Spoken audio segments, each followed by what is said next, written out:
Hello everyone, I am Fola Shade Anozie and you are listening to another episode of the SNC podcast, a show helping people better understand the intriguing world of music, arts and entertainment through insightful conversations with African artists, creatives, lawyers, music and business executives. On this episode, we are talking about animation, African narratives, funding, and tips for young people on the African continent looking to get into animation. My guest is Israel Obasola, who is popularly known as Israel the Creator. He's a self-taught animator and illustrator based in Lagos, Nigeria. Israel has been drawing traditionally since he was a child and eventually progressed to digital art in 2018. During the pandemic and subsequent global lockdown in 2020, he focused on animating and creating music visualizers. In 2021, he developed and created the first season of his animated series titled Orisha.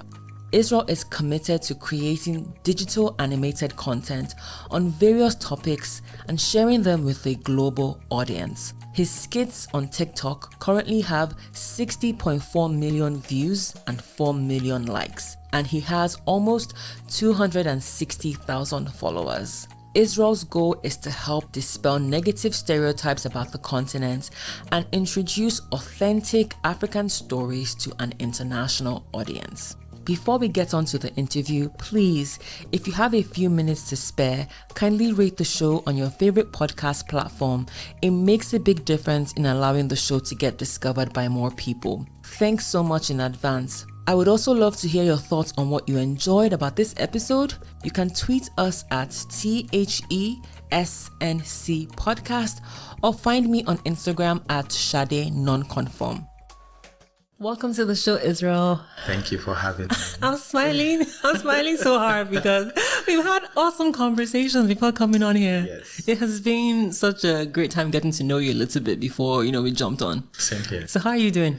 I'm doing good. How's your week been? It has been a bit busy, but a little bit unproductive in my opinion. Why'd you say unproductive? I had a couple of things I wanted to do this week, but I think it's one of those weeks where, the ideas they don't come flowing like they used to. So you just have to take a break, see a movie, go out a little bit, and then circle back when you can. So I'm looking forward to that. I know I'll still come up with something. Yeah, I feel like being quote-unquote unproductive is once in a while, lots of times it's actually good because that's where great ideas come from. So don't be too hard on yourself about that. Yeah, I think another thing I learned with the unproductive week was that I needed a break.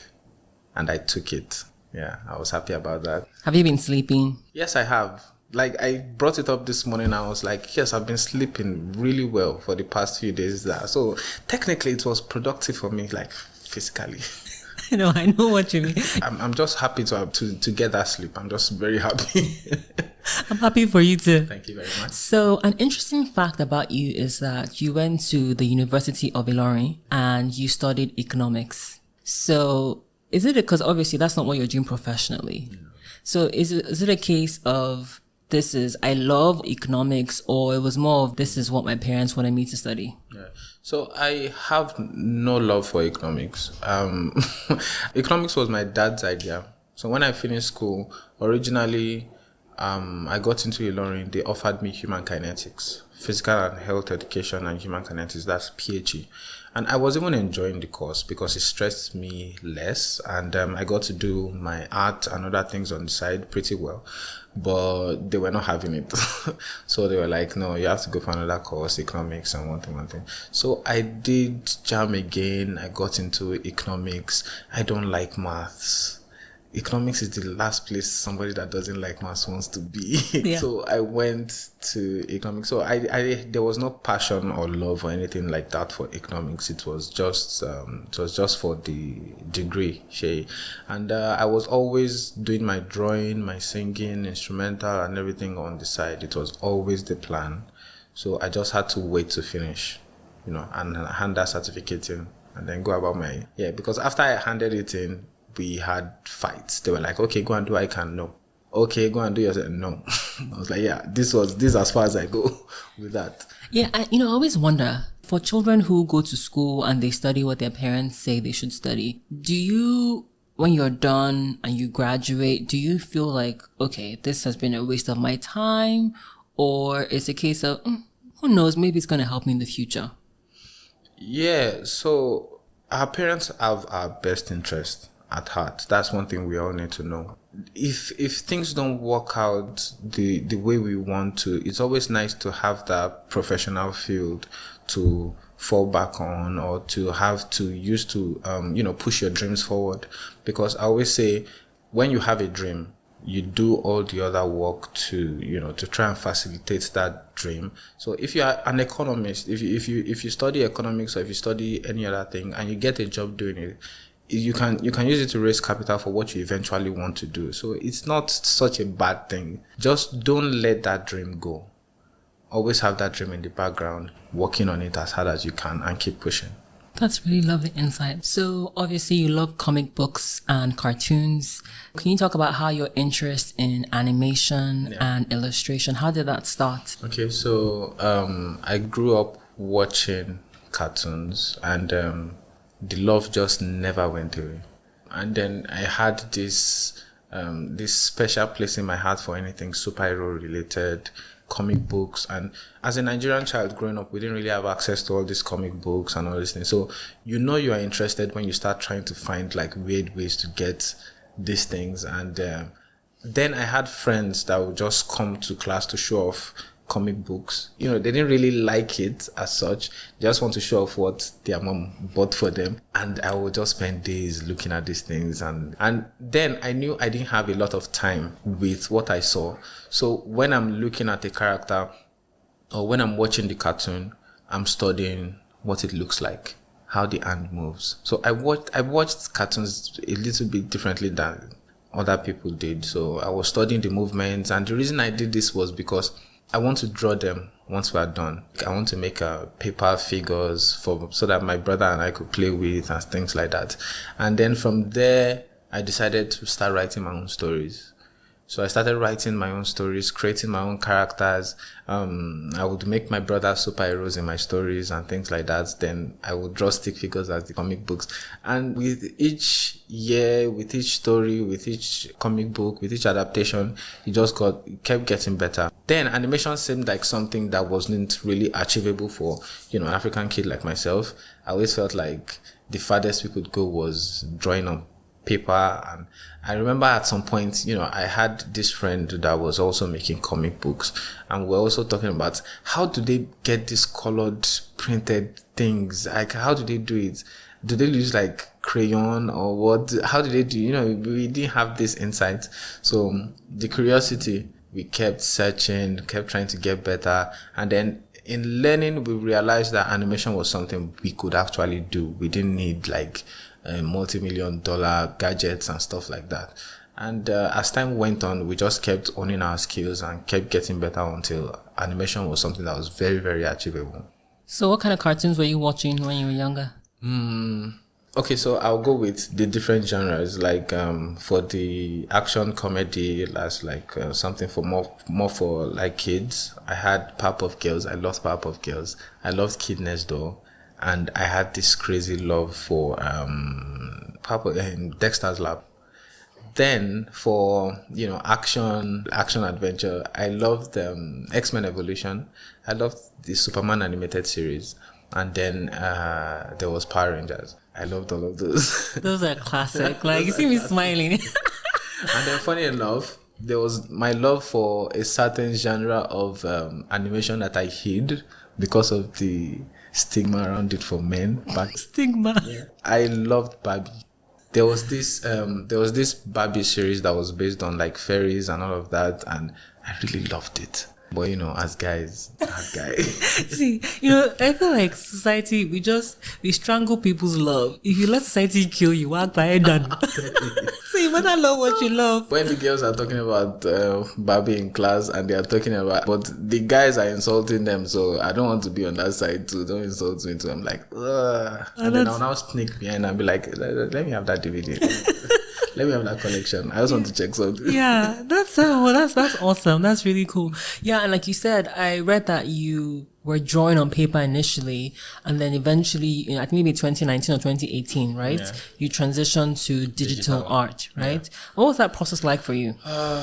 Okay, so I was pretty comfortable with drawing on paper. I felt like I was going to just be more of a storyteller than putting it to visuals. And then I traveled to Ilorin when I was in service, and then I met a man. He's not a boy anymore. I met a man, Michael, and I saw his art. And it was just inspiring. And I was like, okay, how do you achieve this? And then he told me his process. He recommended a couple of videos to watch. And so when I went back to where I served, Edo State, a small village, Opela, when I went back there, I decided to start, trying to get to that level too. So I started drawing. I started getting more of the getting more into the details and focusing and paying attention to some certain things I didn't really think were important before. And then after I was sure my skills were good enough to sell, I started doing storyboards professionally for a couple of clients, and then I was showing it to my mom, because these were the people that were telling me, go and do this, and I was telling them no. And then they had to see that, if you are not going to do what we say, then what are we investing in here? So I was telling them, I was doing these gigs and so on and so forth. And then they said, okay. And then that, I think for the first time, they actually asked the right question. They were like, okay, what do you want to do? I was like, yes, finally. As a child, you're like, finally, thank God. And I said, I want to do animation, I want to do art, I want to do this. And then my mom ordered a tablet and a laptop straight from Amazon. I was like, oh yeah. Shout out to your mom. See, I love when parents just, understand. Yeah, but go on, please. And she got me, she's a nurse too, so she ordered Blu-ray glasses with it. So that's a real mom, yo. And so that was when I now started doing digital art. So and another thing about me is I don't go on a break to like learn a craft or learn the period. I learn it in front of you. And many people don't realize I'm learning it as I'm doing it. So I started my digital art process with a comic series that I created. I had a friend of mine create a website for me, and was putting out episodes like every other week. And the title was Auto Crash. I planned to make an animated series of it, because I think of all the stories I've told, that was one of the funniest.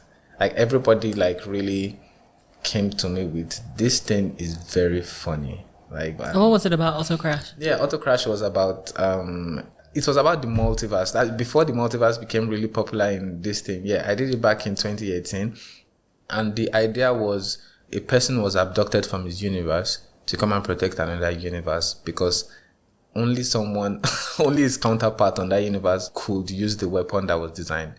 So they had to go and get him to use it. And then everybody was like, okay, so there's an infinite number of universes. Why him?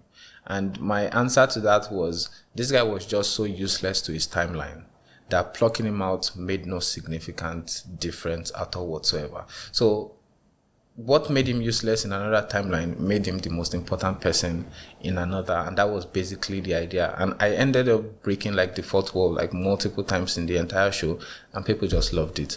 And the thing is, while I was making that series, I was learning digital art. I had not figured it out until I started making it. So each episode was getting better and better and better and better. And that was a beautiful process. So that was how I transitioned from traditional to digital. Thank you for that story. So is Also Crash, is it still available? Because I want to check it out, that's why. Yeah, the website is down now. Okay. But I still, whenever people ask, I still have it in my emails and stuff like that. So I just send them. What kind of animation do you do? Is it 2D or 3D? Yeah, it's 2D animation. So I just, after I owned my digital skills, like digital illustration and whatnot, I decided, I remember in 2019, I still have the tweet, I screenshot it. I tweeted, I want to be an animator. And after I just made that decision, I decided, okay, let me start animating. And how I started animating was, I started telling people I was an animator. So That's how you do it, yeah, bro. so I was like, I'm an animator and I animate shit. So I was just animating anything I could find. And then a couple of people were like, music visualizers, can you do this and can you do that? And I did a couple of gigs and they were impressed with it. And then when I found out, okay, people are ready to even buy this animation I'm doing, I started my animated series. I was watching a YouTube video and I saw someone say that they feel like 3D is more technical while 2D is more time to, and when I say 3D animation is more technical and then 2D animation is more time consuming. Would you agree with that? I will totally agree. But my judgment is coming from a place where I have friends that do 3D animation and the same like visuals, the same kind of effects. It takes longer for me to achieve and they can do it in a shorter time, but it's technical. Like they need money, the skills are expensive, the gadgets and everything are expensive and stuff like that. But 2D is really, really time consuming. I know for a fact that the stampede scene in Lion King took about 2 years to animate. Wow, I did not know that. So imagine for the entire movie. And if you watch Disney cartoons very well, you find out that they repeat storyboards. And I think most of the reason is because it saves them time. It's visually stunning to look at, but it takes a lot of time. When you say storyboards, for someone who's listening and doesn't know what that is, can you explain what that is? Okay, so storyboards is kind of like a template to follow when you are animating. So you could animate off the top of your head if you are that good. I do that now, like, with some certain things that I've animated before. And then when you are like, if you need to animate a really complicated sequence and you do like a caricature style, like just stick figure style of them carrying out that sequence, then you upgrade to fleshy versions of them carrying out that sequence, then you upgrade to a colored version of them, then from the colored version of them carrying out the sequence and then to the complete version. So that stick figure version of them carrying out the sequence is kind of the storyboard. And so once you need to carry out a sequence like that again, you may not want to start over from the beginning, so you go back to those same stick figures, those same sequence, because they're already there, and you just change the characters. If it was a guy before, now you make it a girl. And if you watch Disney cartoons very well, you'll see a lot of repeated sequences like that. But because the backgrounds are different and the character is different, you won't be able to tell. But it's something they can get away with because it saves them a lot of time. Now, what software do you use? Because you said your mom got you like Yes. so talk about the software that you use. I started with Photoshop, then I animated on Krita, and then I'm now working on Procreate. I'm planning to move to Blender, but Procreate is just such a comfortable. Everything you want is on Procreate, but you can't do industrial level, industry standard animation on Procreate. So there are some cinematic effects and the cinematic visuals you want to achieve. You need Blender to do that. So I'm working on my Blender now, and but for now Procreate. I didn't know that you could actually use Photoshop for. Yeah. Oh my god! I'm clearly the pass. Photoshop is great. That this thing, Auto Crash series I talked about, Photoshop, the whole thing. It was only the last episode, the second to the last episode that I did on Clip Studio, and I didn't even finish it on the Clip Studio. But once you learn these tools, man, comes second nature. Yes. Yeah. So, you said you do 2D animation. Did you choose 2D because, like you said, 3D is more technical, or you really wanted to choose 3D, but maybe you felt like you didn't have the time to do that? The way I see it, like there's it's a progression. It felt like you started with graphics illustration. 2D felt like the most reasonable next step, and then I planned from there to go to 3D and then proper CG animation and so on and so forth. But 2D is kind of my comfort creative place. Yeah, so you're following the steps. Yeah, the process. And if possible, I would just like to be behind the scenes when it comes to the 3D and all that. Yeah. Why do you want to be behind the scenes?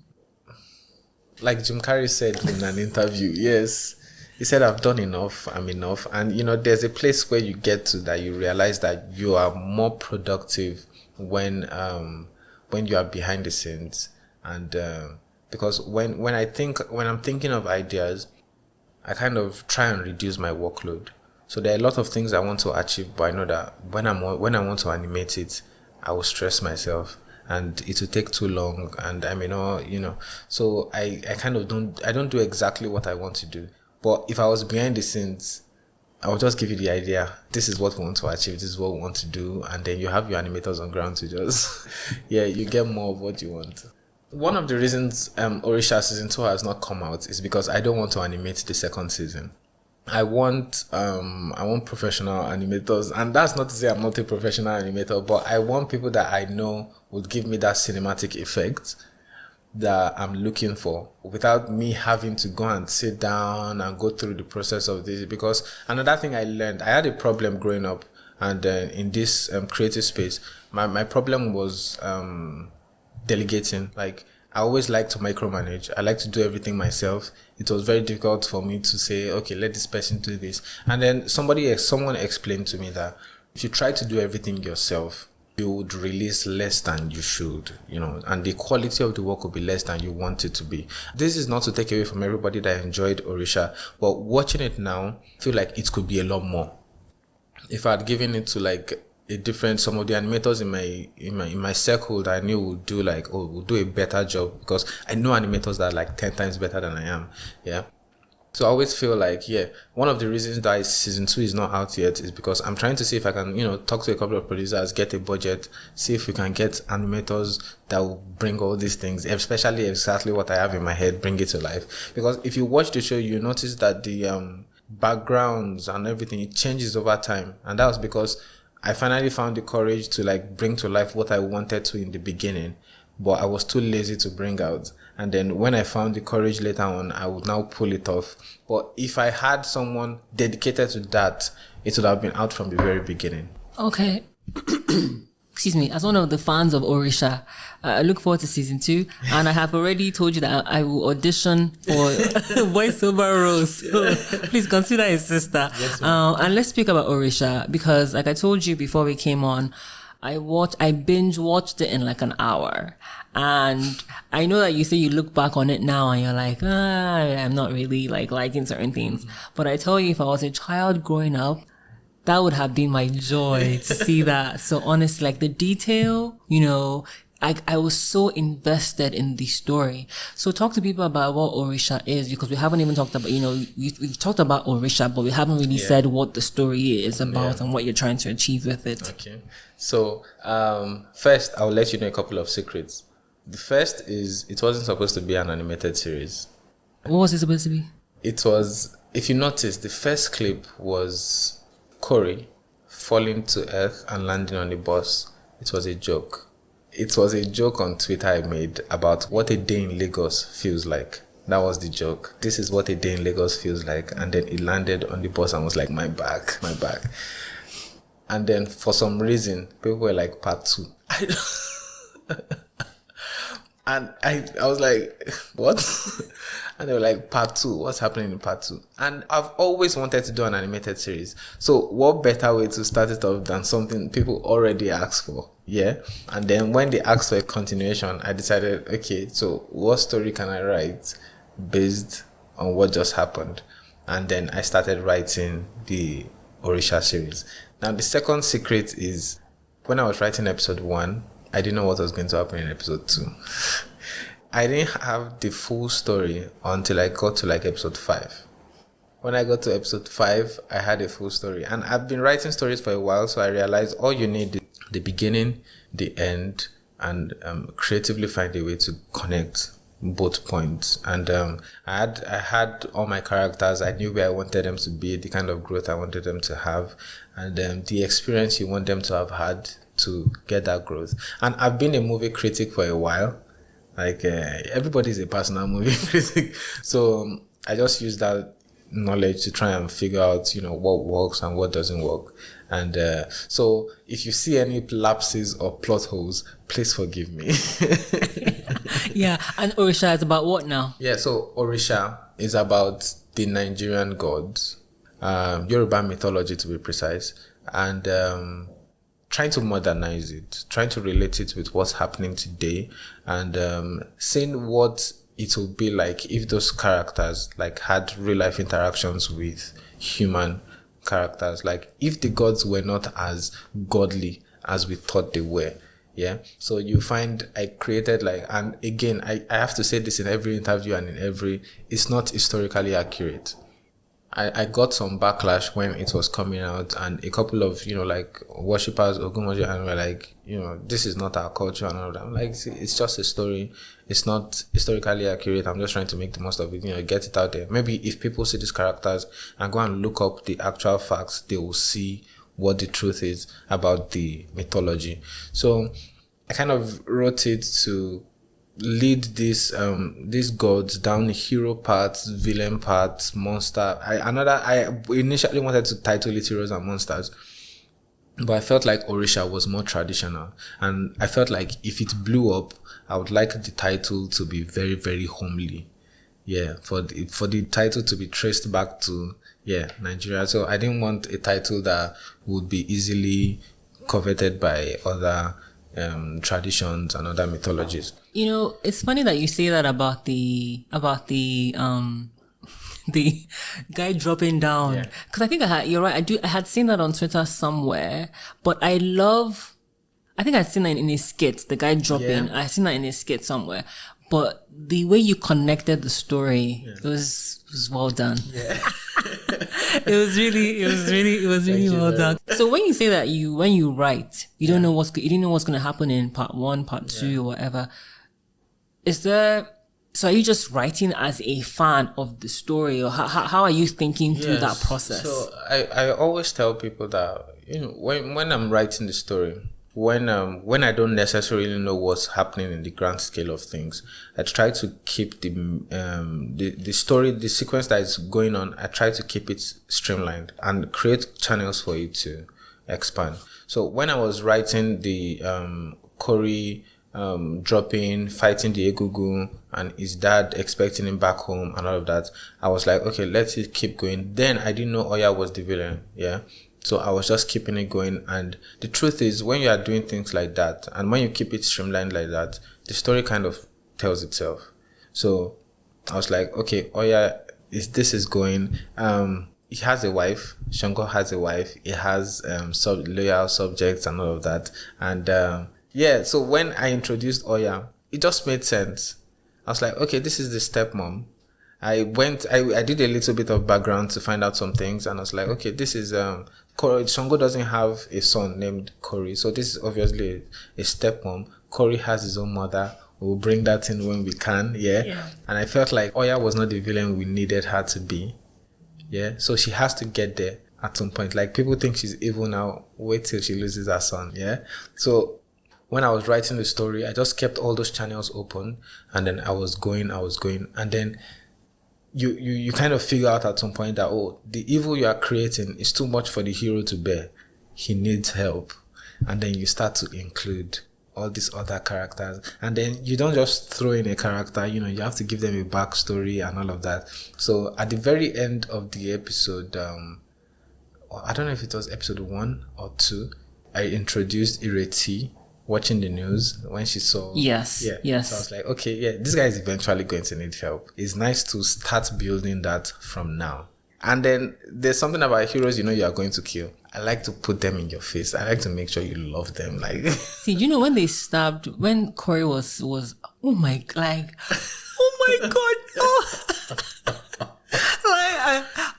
Lara, that's why I said that, the detail, like the emotion, it was so real. And interesting fun fact, like you shared before we came on, that you voiced Corey. Yes, I did. Which is pretty, I was deeply, This is not the voice I used to voice Corey.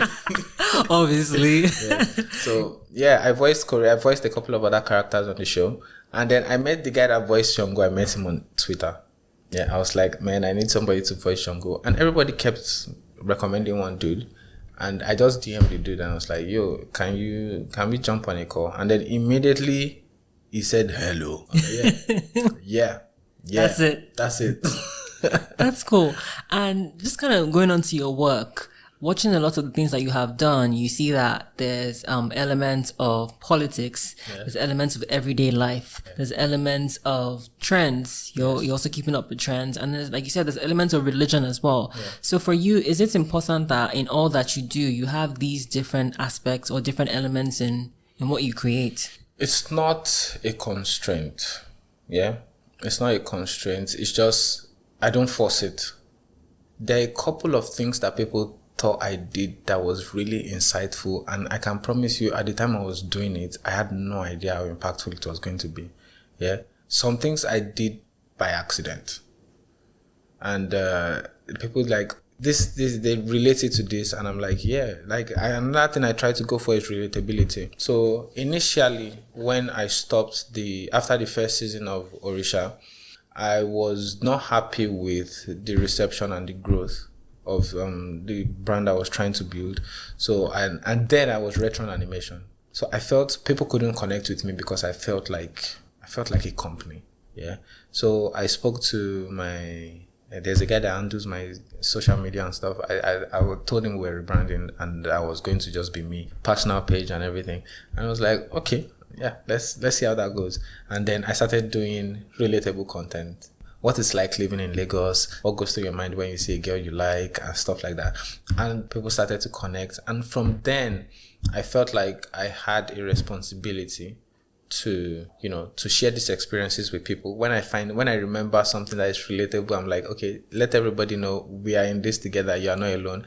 When there's a trend, I found out that people were waiting for my adaptation of that trend. What will it be like when Israel jumps on this sound? You go fear. Yeah, what's going to, and TikTok is a place where sounds go viral every year. So people will just tag me and be like, and this is how it really goes. They go, do your thing.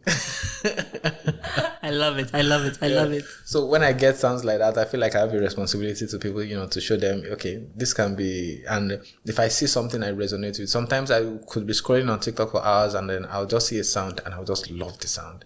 And when I find a sound I love with, like, that sound is finished.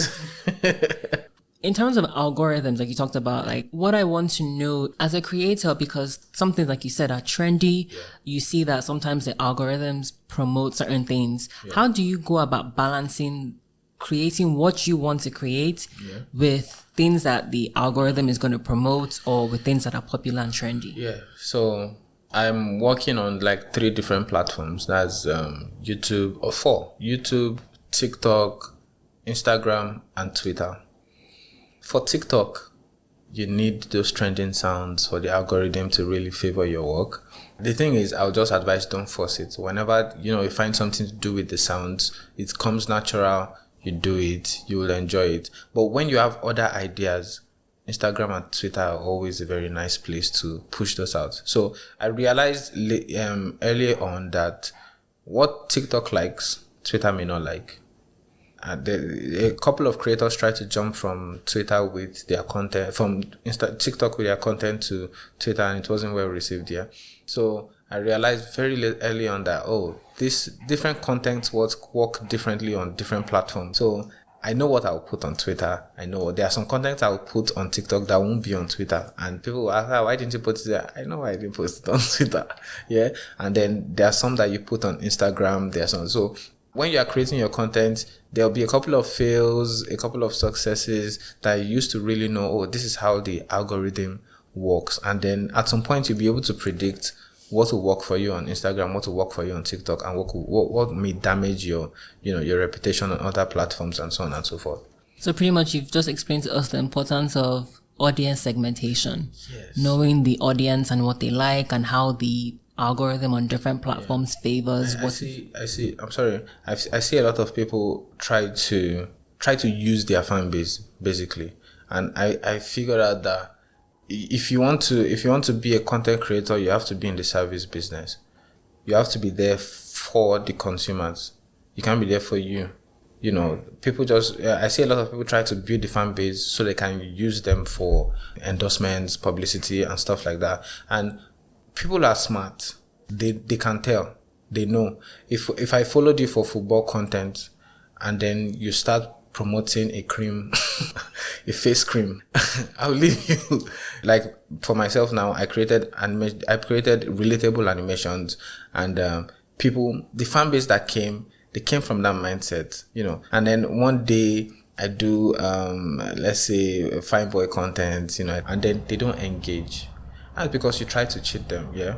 Because they are smart, they know why they are here. So I see people trying to take from their followers and stuff like that, and it won't really work for you on TikTok. It may work for you on Instagram, but it won't really work for you on TikTok. So when you find out that, oh, this is a service business, this is something that you are just here to give, and whatever comes back, and then you'll be able, you find that the growth will just become very exponential, like to be really, really big, and then you can now take that content. So anything you want to do outside of what you originally promised them, you have to find a way to make it true to what your roots, like what you based your page on. So if you want to like push your beauty, project your beauty standards on people, if you can find a way to make it still true to what you actually promised them, fine. If not, don't try and cheat those people. They are smart. I think that's so important. Don't try to cheat them. But again, because creators evolve, what interests you now may change 2 years from now. But like you said, it's about being able to integrate that into what the people are following you for, right? Exactly. And you had talked about, African narratives, which is what you're trying to do with Orisha. And, we see that not a lot of times, we see that a lot of young Africans are using social media to change the narrative. And you see that now with even increased interest in African stories. African stories seem to be the popping thing in the world, right? Right? Yeah, so go as a creative. Go ahead. Another painful thing about African stories being, the big interest in the world is I don't like the way I see the African stories in the hands of foreign creators and all of that. That's why one of the things that made Orisha season 2 this thing take so long is I was trying to see if I could get Nigerian producers, people in-house. The struggle is real. So yeah, eventually you may have to sell out, but you still want to stay in charge so that the content itself, the originality is not diluted. Because unpopular opinion, the Black Panther story was the Black Panther adaptation was not as African as it could have been. Yeah, they tried, and it was very interesting to work, but it could have been a lot more African. We listened to the accents and stuff like that. But isn't that but there's this point that you make something quote unquote too African, then you push people away, and because people can't really relate to what is quote unquote too African. So sometimes you have to dilute, the Africanness. But I feel like that's unfair. I feel like that's unfair because go ahead. Yeah, so I feel like you said, if you make it too African, I feel like what you have just done is you've pushed the right people away. So make it as African as possible and attract the right people. And another funny thing about those people you pushed away is that once they see how good it is and it becomes popular, they'll find you. They'll come back. People like what's popular. And African is just popular. I mean, people ran away from Afrobeats for some time now. Yeah, people were not really collaborating with Nigerian artists and all of that. And then as it grew, it's so good that it will speak for itself. And then you find, Ed Sheeran is jumping on Afrobeats, everybody's jumping on Afrobeats, and it became like it was one of the major reasons for Beyonce's album being as popular as it was, because of the African culture in it. And for some reason, African culture just became popular. And all those people we thought we pushed away, where are they now? they are knocking on our doors. Yeah. And I think that it's also, if you think about it, I feel like that's not, why I said it's unfair is because when you have foreign, content, we don't say it's too UK. Yeah. We don't say it's too French. We don't say it's too American. It's, like this, the person says, this is my culture, take it as you may. But we as Africans are the ones people always tell us that you have to dilute your culture because it's too much, which is why I said it's crazy that, Yes. Burna Boy said something when they interviewed him and, called him out on being like the first Nigerian artist to, it just stopped them in their tracks. They're like, why is it such a big deal when it's like the first Nigerian artist to do so? Like if it was an American band that's selling out in Tokyo. You won't say, oh, first American band too. And Trevor Noah, Trevor Noah said, yeah, it's because like the white culture, and of which there's no real white culture. It's just like adaptations of many other things. So it was like, okay, when a Western creative goes far, it's like it's expected. But when it's African, when it's an African content, it's like a big deal. And I feel like we are changing that now. Yeah, because now when an African content goes so far, nobody's surprised anymore. We're like, yeah, we've always been the king of these things for a while. You got on this board late. We run this ish. Welcome to the club. Yeah. You know, as you just talked about African creators that are young being on social media, a lot of them are using it to earn a living because there are no jobs, literally. And people are trying to use the digital economy to find money wherever they can. Now, we have a couple of countries that have responded to, you know, this growth in different ways. Countries like Kenya, Nigeria, I think you have Zambia, Tanzania, Mauritius. They've either passed or, you know, implemented or introduced digital and social media taxes. And one of the criticisms, and the taxes are supposed to obviously be levied on local and international digital businesses. Now, one of the criticisms is that a lot of times these taxes these taxes actually negatively impact content creators, startups, as well as small businesses. And these people are actually not even making a lot of money anyway. So why are you even taxing them, right? And as a content creator and as a creative, what do you say to this?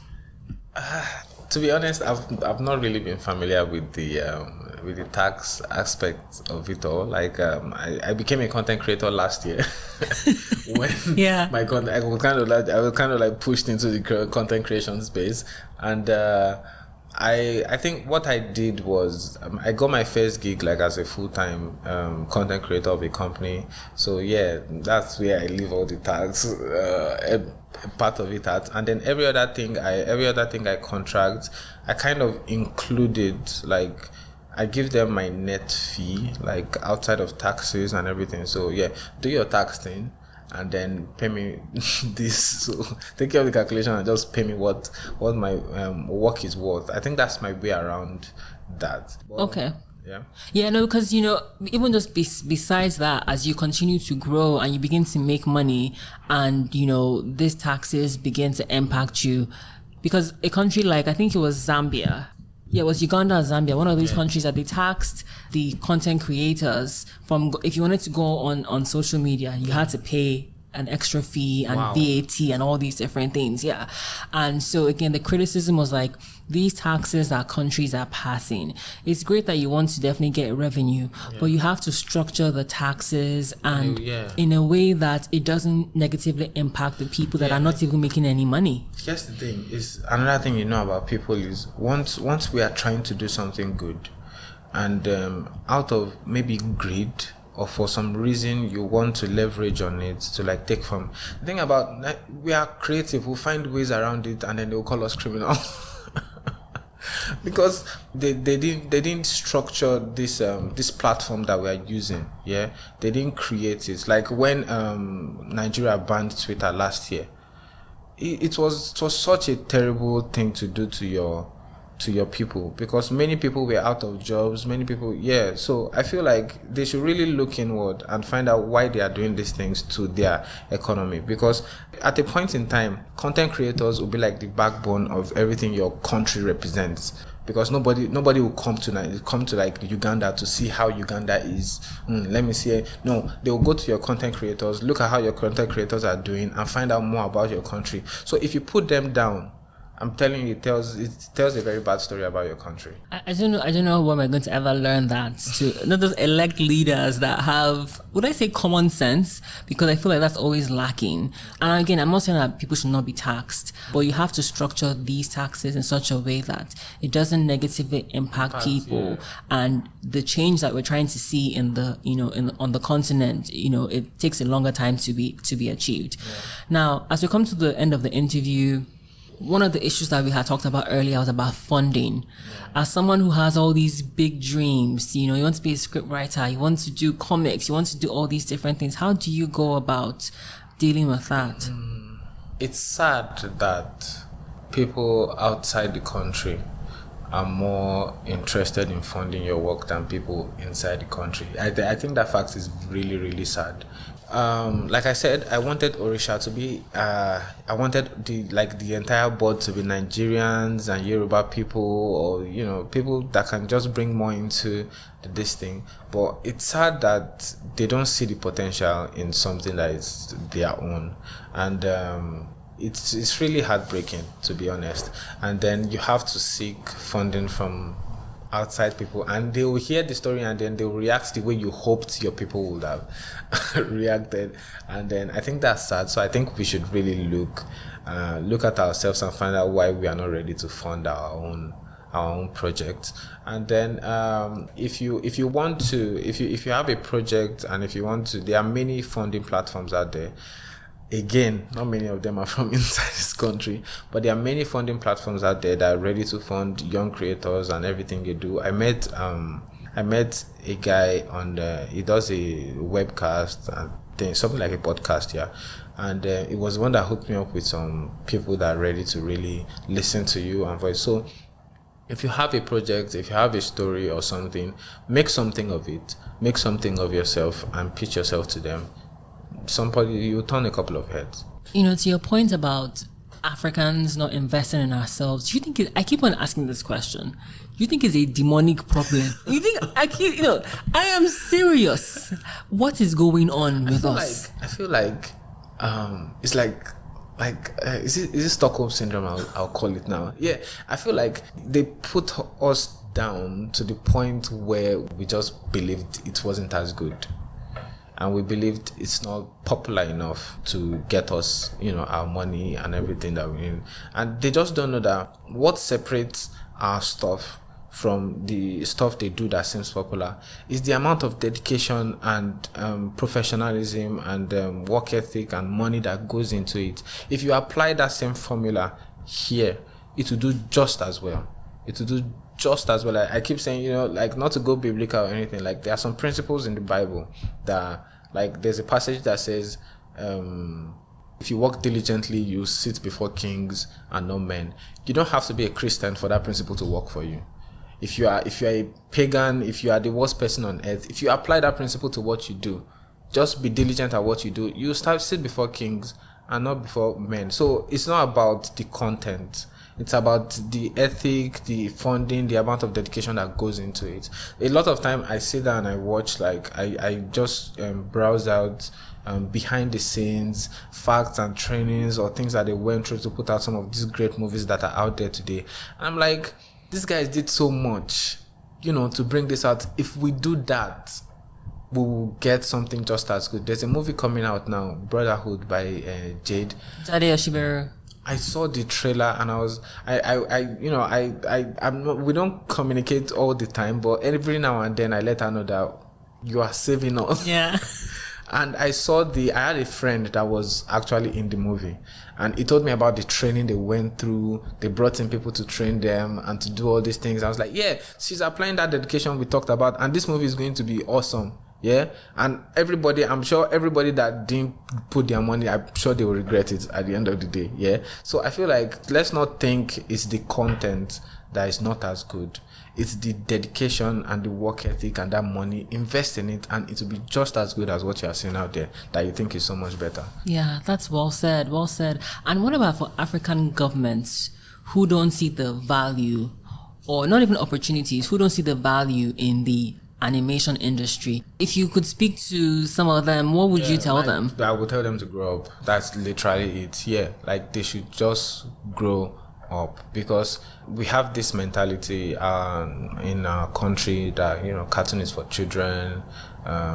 These things, some things are not. Well, let's focus on this other thing. Let's focus on this other thing, and they don't know that the comic book community or the movie is just as important. It's just as important as any other sector. If you take it, because we are letting Western cartoons and everything, we are letting them raise our African kids.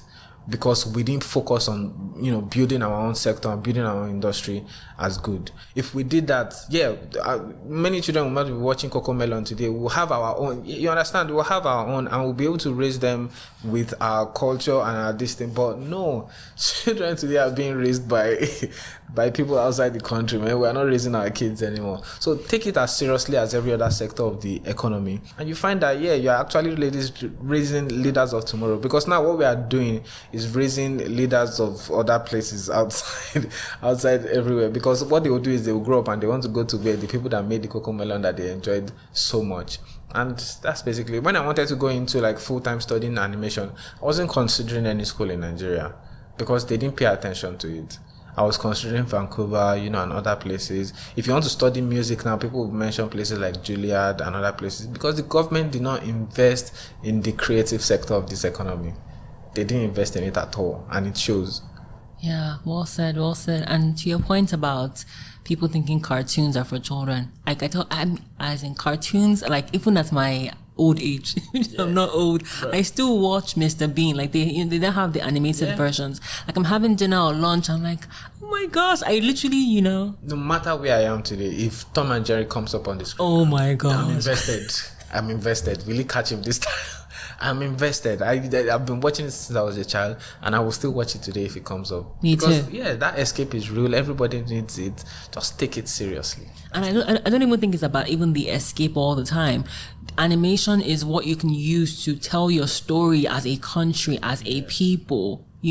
And again, it kind of goes back to the people that we put in positions of power. Because a lot of times I feel like the people that we say are leaders in Africa, a lot of them really ain't. Because if you know what leadership means, there's a way you act as a leader that it shows. And a lot of times people that we have in all these positions, they're not acting like leaders. So like one of my problems with the campaigns I see today in these coming elections is that there's a lot of desperation on it. And another thing is, I always feel like if you really if you want our best interest at heart, it won't be like this kind of do or die affair. And you can kind of sense the selfishness in the ambition. You can sense it, like if you watch closely enough, you can sense how selfish the ambition is. And I wish it was different. I wish it was a lot different. I wish they were a lot more transparent, because it's like they go in there and then they just come out richer than they were before, and it's really disconcerting as a citizen of the country. The country, yeah, and everybody just looking, okay. Like, okay, let's see how it goes. And like you said, leader. Many of them are, I don't know, bosses or what. No. Yeah, I don't think that people really understand what it means to be a leader. You can be in a position of power and you're not a good leader. Yes. People don't really understand what it takes to be a good leader. Are you coming here to serve us? Like, are you really coming here to serve us? Is that what's happening? Because your track record does not show any such thing. If they really wanted to help us, they'll be helping raise, younger people that they feel like, oh, this is, because some of these people, they are multimillionaires, and they make all these promises that they will do this and this and this, and then they now hide the, if you elect me president. But if you are not president, you have the resources to do these things. Let's be honest. You can do these things for this country even if you are not the president. But why do we have to elect you president to actually make this contribution, to make this change? Some people are rich and then they try to be as impactful in their society as possible, even without being in positions of power. So I feel like if you are really sure if these promises are really real, are true, would have been saying them within the time you were not president. Within the time maybe Buhari was in election, many of these people would have seen your handwork and things that you have done and would know that, oh, maybe if this person came into power, they'll be in a better place to strengthen this thing they have done. But they do nothing. Just stay down in the background, and then once it's election time, I have arisen.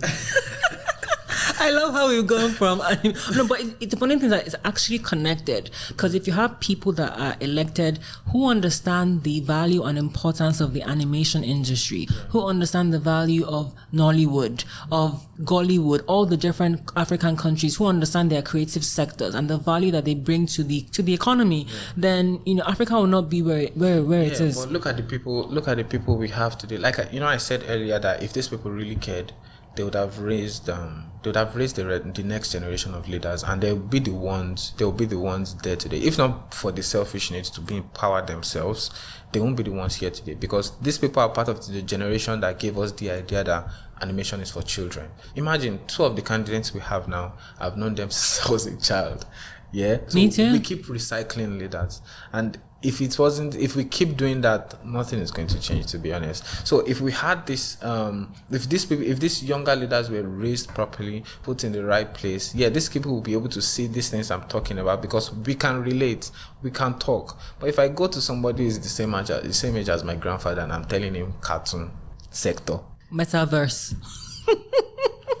they'll say I should throw 2 billion in the cartoon sector. For what? Yeah. You get. Yeah, but let's not end this. Let's not end this interview on a terrible note. So let's go on to the fun random questions. Okay. You ready? Fun random questions. Yeah, fun. No. See, I always tell people the operative word is what? Fun. Random questions. Exactly. Okay. I'll try to make my answers fun too. Thank you. All right. So the first question is: you have to pick one of the following: Lion King, Inside Out, Finding Nemo, or Ratatouille. Lion King. That was so obvious. I knew my answer from the very beginning. I remember watching Lion King for the first time in primary school. We were supposed to be having a class, but I think the teacher was having a lazy day that day, and she just played Lion King. And the period ended after Mufasa died. I was heartbroken. Every child has to be like, it touches your soul. That was our first traumatic experience. I was like, wait, what? Because I kept thinking the whole time that it was not dead, like it was going to come back or something. And I think I came to grips with death. That wow, this nigga is gone. Lion King, definitely. It was too much. It made too much of an impact for it to be anything else. Yeah. Dad, wake up! Wake up! Okay, I know. All right. Okay. Second question is: which of the following bro code rules are you ignoring? Because I saw one of the videos talking about bro code, right? So you have to ignore one of the following. Okay. The first one is bros before girls. Okay. Second is if you catch your bro's wife or girlfriend cheating, you must always let your friend know or your bro know. Yeah. And the third one is bros must always leave at least one empty urinal in between each other. Okay. I'm never ignoring that last one. I have my most viral video. I saw that. That's what, now is based on that bro code. So never, ever, ever. Now, the rules have changed a little bit because some girls are now honorary bros. So that bros over girls it's their lines. We play jump ropes with that line now. Some girls are they are such great bros that you just can't. And then I feel like there's an exception to that too. So bros over girls except your wife. So when it's your wife over everybody else. So I'm not going to break that one. What was the middle one? If you catch your bro's wife or girlfriend cheating, you must always let him know. That one I might break. Why? Because you know what? One, and also the guy is doing his own that you're not talking about. So I feel like I've done enough. Ojoro cancel Ojoro. I've done enough. Okay then.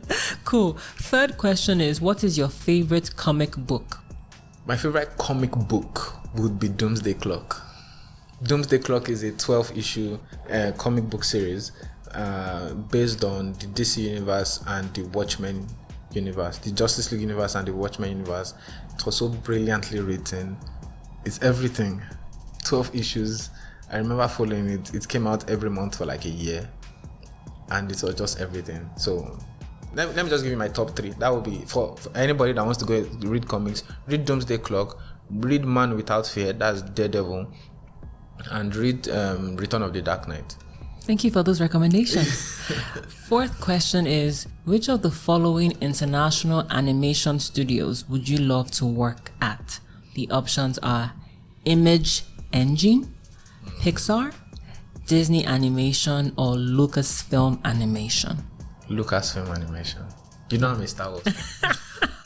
I saw I that. feel like that question was a setup. Kind of, like the bro code, and I was like, yeah, okay. That was a setup. Okay. Definitely, if Lucasfilm came to me now, I'll work for them for free. For free. I have an entire series, Breakfast Wars, that is like based on Star Wars references and whatnot. Yeah. I would give anything to say I work with the Star Wars crew. That's awesome. And from your lips to God's ears. Amen. Final question is, can you list 3 of your favorite songs for this year, at least thus far? 3 of my favorite songs for this year. Okay, I think one right now, and it's nice that the question is coming now, because right now I'm addicted to Machala by Kata Efe. Like, how did that song just take over? I know the guy as a content creator on Twitter, and then when he said he was going into music, I'm sorry, Kata, but I didn't expect much. I was like, just another content creator that wants to go into music, and then it dropped, and I dropped with it. It's a catchy song. Yeah, it's a very catchy song. So there's that. There's Common Person by Burna Boy. That song is so deep.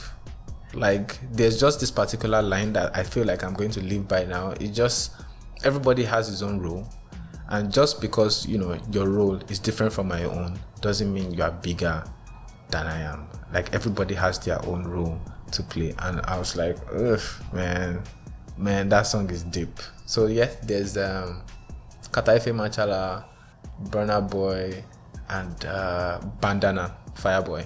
Those are my 3 favorite songs right now. Okay, those are good. Thank you for sharing.